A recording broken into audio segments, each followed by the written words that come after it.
วัสดีค่ะคลิปนี้นะคะแม่ค้าจะมาเพ้น S012-S1 ค่ะเป็นแม่พิมพ์รูปหัวใจนะคะแล้วก็มีโบ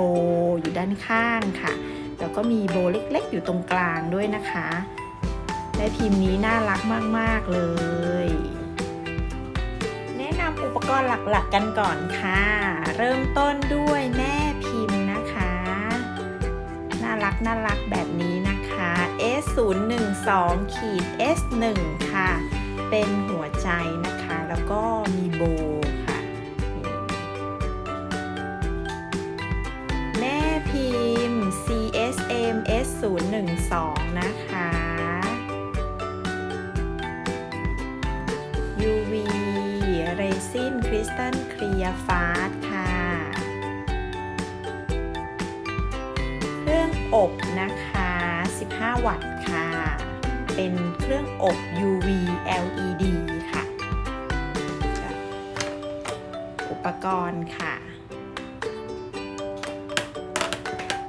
สีอะคริลิกค่ะ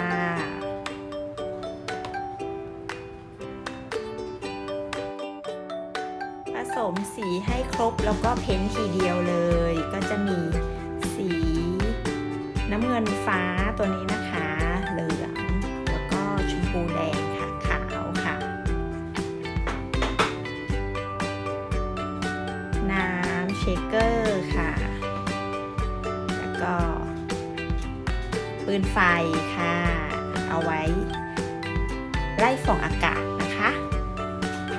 หลักๆก็มีเท่านี้ค่ะไปชมวิธีทำกันเลยค่ะ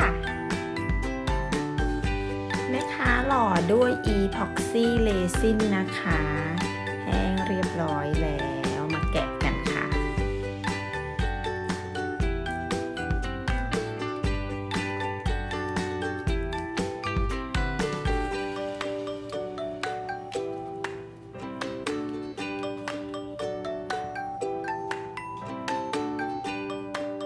จากนั้นก็นำมาเพ้นท์ด้วยสีอะคริลิกค่ะ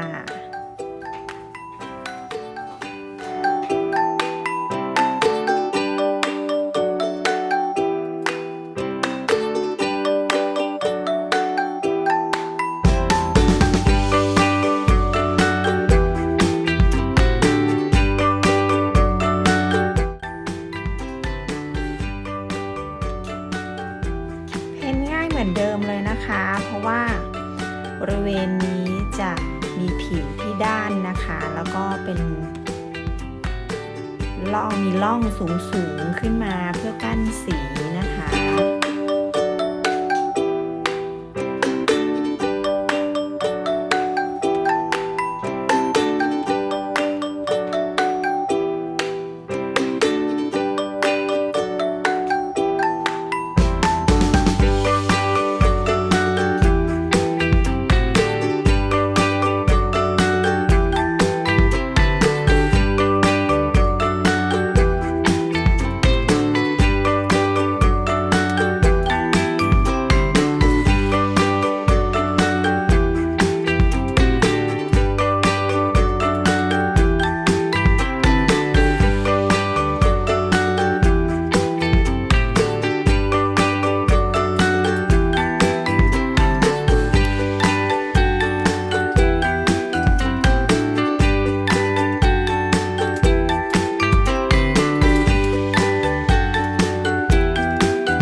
ร็จเรียบร้อยแล้วนะคะ เดี๋ยวก็รอแห้งค่ะ หรือถ้าลูกค้าท่านไหนมีเครื่องเป่าลมร้อนนะคะ ก็สามารถใช้ได้นะคะ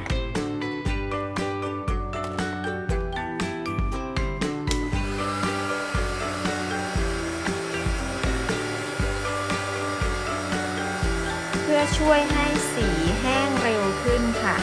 ก็เป่าแบบห่างๆนะคะ แล้วก็กระจายลมร้อนด้วยค่ะ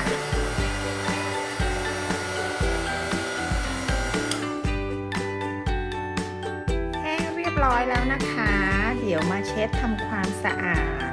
สีที่เพ้นท์เลอะตรงเส้นขอบนี่นะคะก็เอาแอลกอฮอล์มาค่ะแล้วก็ใช้ผ้านะคะชุบแอลกอฮอล์ค่ะแล้วก็ค่อยๆเช็ดนะคะ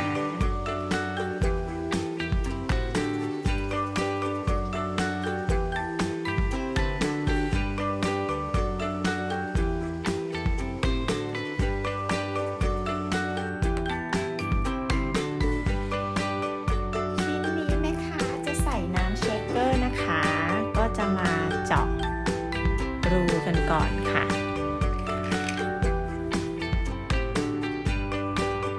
มาร์คตำแหน่งเลยค่ะ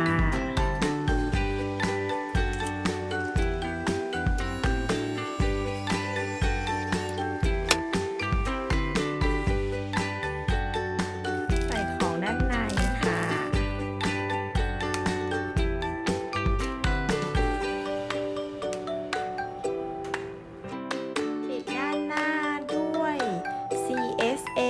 S012 นะคะ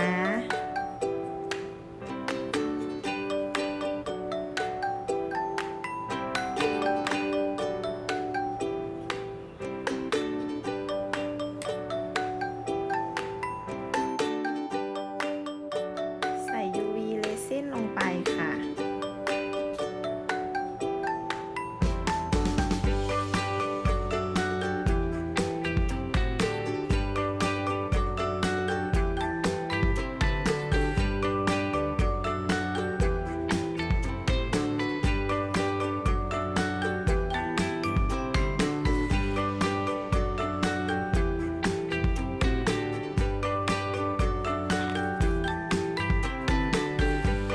ให้ทั่วและสม่ำเสมอนะคะ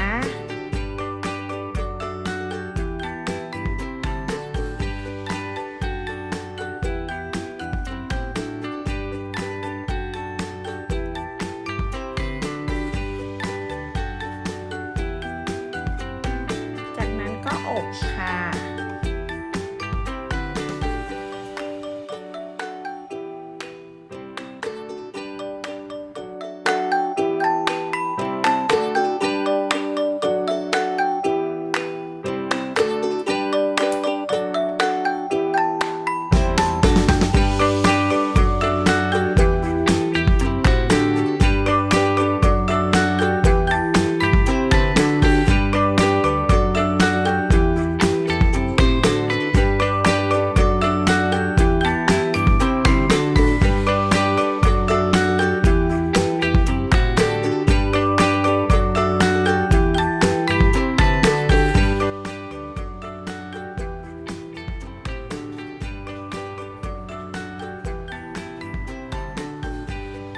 ใส่ UV เรซินปิดนะคะ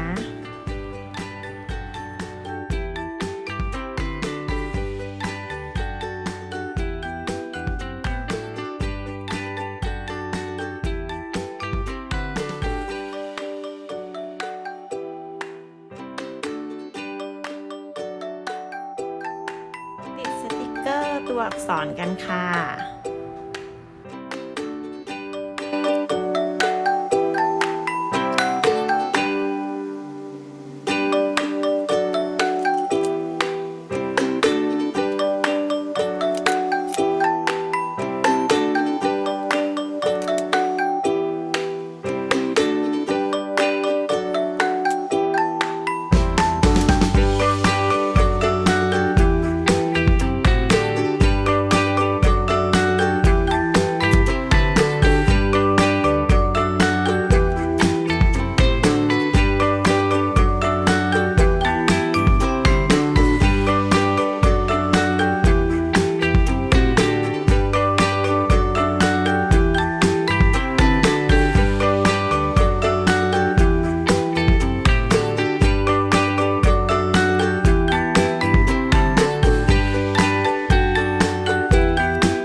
บางๆนะคะ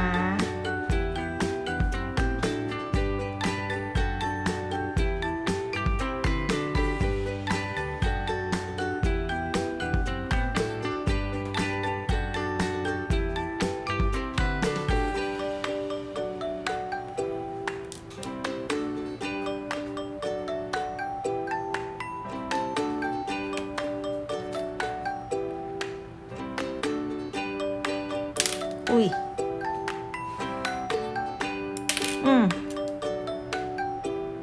เด้งเหลือเกิน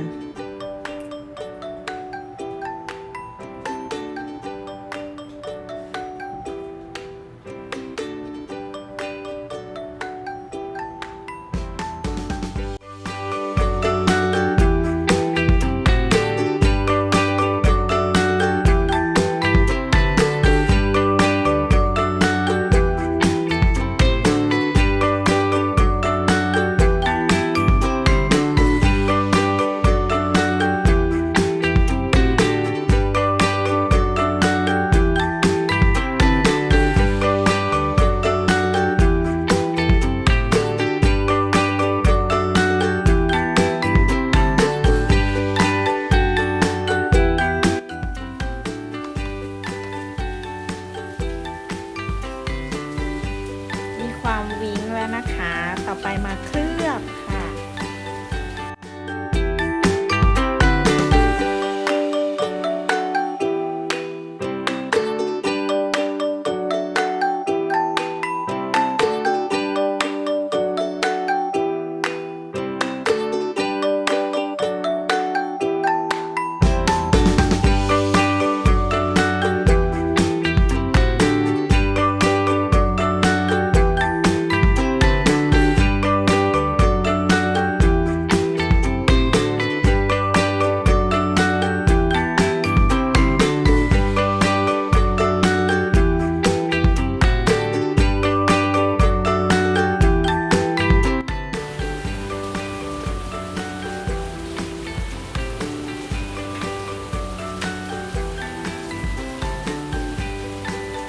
จนทั่วเรียบร้อยแล้วนะคะก็มาอบกันค่ะ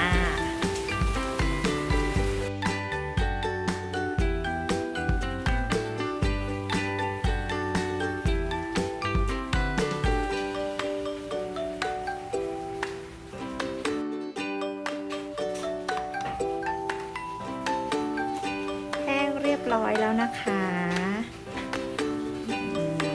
เงาวับเลย